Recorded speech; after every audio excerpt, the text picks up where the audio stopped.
In this video today, we're going to quickly show you an often forgotten exercise that will help you strengthen your knees in a safe way and is particularly good to help you climb stairs easier. So what we're going to do is something called hip extensions or leg kicks, okay? So what you're going to do is you're going to lie on the floor. Now you're going to need some form of cushion. You can use a couple of pillows. If you have a weight bag like this, you can use a weight bag, but you don't have to. As I said, you can use just a couple of pillows or like whatever cushion you've got at home. You're going to place it under your hips or under your lower stomach. Now, the reason why you need a cushion is when you start to do the exercise, it stops you from overarching or overextending your lower back. So a lot of people that we deal with over 50, you may have a little bit of back trouble as well. Now, if you keep on overextending your back, this may actually give you a bit of back pain. So we want to avoid it. That's why we use the cushion. Okay, so here we go. Here's how we do it. Okay, so Gavin is going to lie on a cushion. The cushion is just under his hips. What I'm going to ask Gavin to do is he's going to clench his right glute muscle right here.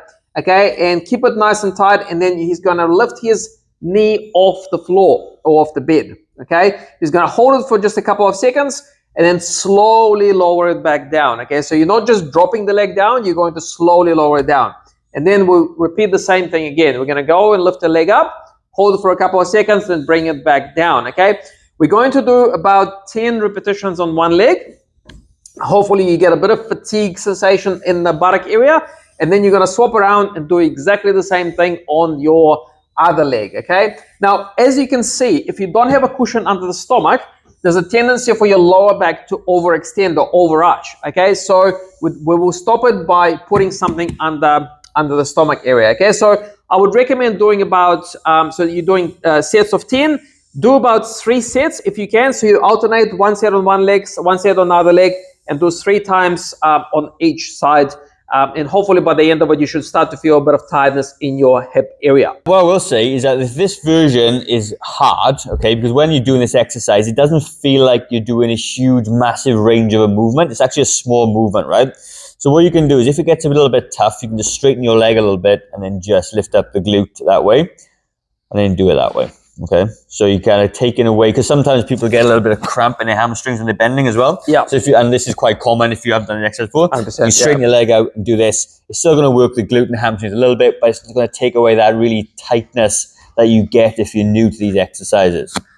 Hope you enjoyed the video. It's a bit of an unusual exercise, but actually really, really effective, certainly for walking. Because as you're walking forward, the glutes and hamstrings do all the stuff powering you forward, walking upstairs. If you would like a full guide that we put together for you, combining physio and like personal training, strength and exercises, we've got that all mapped out for you with videos and descriptions. So comment knees to get a copy of that free guide. We're going to leave a video in the top corner which you think you will like. So head over to that video and we'll just see you over there.